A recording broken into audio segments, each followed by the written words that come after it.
Welcome, Isaac, in Portugal to the second Team Standards training about the performing phase. We have already discussed about the building phase, so how we do team creation, team plan, and individual plan, and today we are talking about the results elevation, performance tracking, and support system. So a brief description about the performing phase is basically progress can be improved by and tracked both for the team and individually. It's where operations actually happen and where competencies are developed on ground.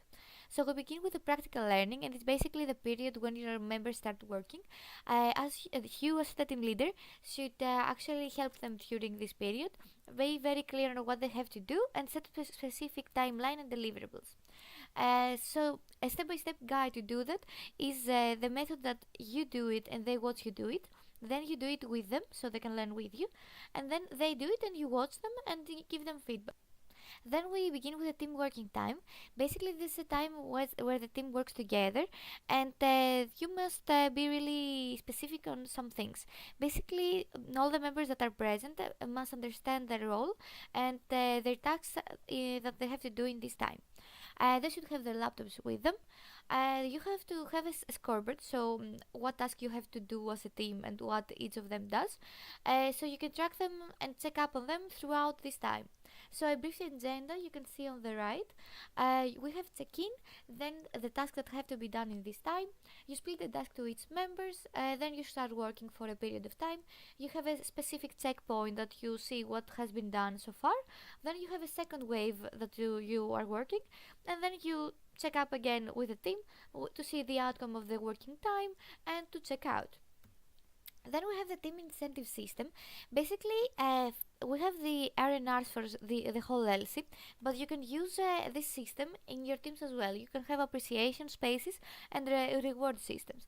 This actually helps your team to bond together and unite them in the identity of the team and feel each member that is recognized for the effort they put in. Then we have the accountability system, basically the tracking tools or dashboards that we use to measure the individual and team performance in terms of achieved and planned. You have to ensure that the whole team understands the goal, the numerical goal, the measure of success for the team.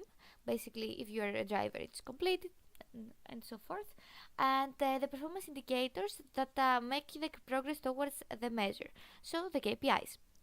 Then you have to have a simple tool that can be easily tracked and updated weekly, so every member can see what is the progress of the project and for the MOS and the KPIs. And then you have to share the tracking tool with your whole team, of course, and make sure they understand how to read it actually, and update the team progress weekly in weekly meetings. Then we have the individual tracking meetings. Some do's are to schedule your meetings in a fixed date and time every month, so you have an actual time frame that you work on, and you can actually connect each meeting to the other by closing the meeting with some actions that you have to do for the next month, and opening the next meeting with what actions have actually been done. And then for some don't skip a meeting because a 2 month period is too much inside of Isaac, and don't talk about things that regard the whole team in the individual tracking meeting because these things are to be discussed in the team meeting. Then we have the team weekly, monthly, and quarterly reviews. I have here a brief agenda that you can use in each of them. Basically, a check-in, a team status on the KPIs and MOS of the team, the focuses of the last week and the focuses of the next week, the red flags and the possible solutions that you have found, and then the team routine for the next week. So what are you gonna do, and then the checkout. And then we have the lead spaces, which is in the support system part. Basically, these spaces are spaces that are upon the leadership qualities, and they need to be delivered once per month. You can actually click on the link here to go to the how-to guide that you will have in the TLB Academy to see how you can create a lead space. Then we have the one-to-ones. Basically, one-to-ones is the name for the monthly checkpoints you have with your members individually. The objective of this space changes depending on the operational timeline, of course, the maturity of the relationship between you and your members, and their development in terms of competence and skill. This is basically the space where you review the members PDB, and you can use the AI template we have, and we have a video guide also on how to use the AI template. Some important tips are always to begin these meetings with a check-in, so you make your members feel comfortable and ready to talk to you basically. Then you can review what was accomplished from the plan so far. So what is the situation, and if identify possible negative and positive aspects, learnings, challenges, and then talk about the leadership qualities. How is the member perceiving them in his experience so far? Is he growing, and so forth.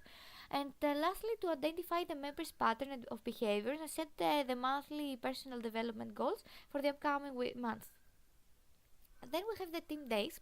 Basically, these are spaces for the whole team to bond and create an environment to perform. And this should be done quarterly. A beautiful part of being an ISEC is being part of a team, actually, working together but also having fun. So, these team days are the moments where the team has the opportunity to connect between themselves, not only professionally but as people as well, and re energize themselves.